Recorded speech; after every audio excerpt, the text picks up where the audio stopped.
Guys, my bonus just landed. Omo, how much?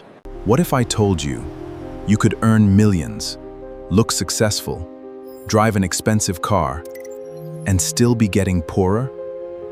The question isn't, how much money do you have? The question is, what is your money doing for you? Stay with us until the end, because you'll never look at your next major purchase the same way again. Welcome to the Wealth Mindset. Episode 2, Assets versus Liabilities. Guys, my bonus just landed. Omo, how much? 2 million naira. 2 million? And I already know what I'm buying. That car I've always wanted. You made it! You want to spend all 2 million naira on a car? Not spend, upgrade my life. David, can I ask you something? Sure. After you buy that car, will the car put money in your pocket? Well, no, Will it increase in value? probably not. Then what exactly did your 2 million naira buy you? I never thought about it that way. An asset is something that can put money into your pocket or increase in value over time. Like what? Let's list some examples. Shares, mutual funds, treasury bills, income-generating real estate, businesses.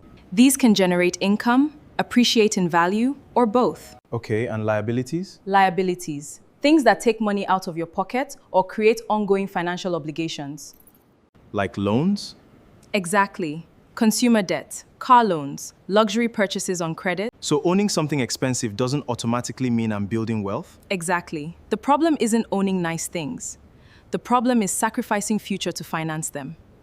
So you're saying I shouldn't enjoy my money? No, I'm saying build the machine that pays for the lifestyle. Assets first, lifestyle later. Exactly. Build the machine before enjoying the machine. So what are you buying? My future. Now you're thinking like an investor.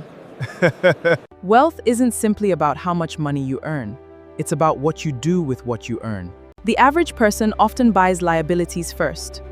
The wealthy focus on acquiring assets. So before your next big purchase, ask yourself, is this putting money in my pocket or taking money out?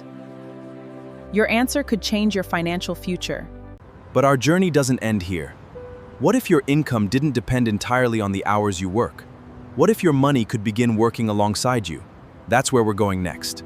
And trust me, you don't want to miss this one. Because the goal isn't simply to make more money. The goal is to understand money, manage it wisely. So if you're serious about changing your financial future, subscribe to this channel, turn on your notifications, like, share, and stay with us.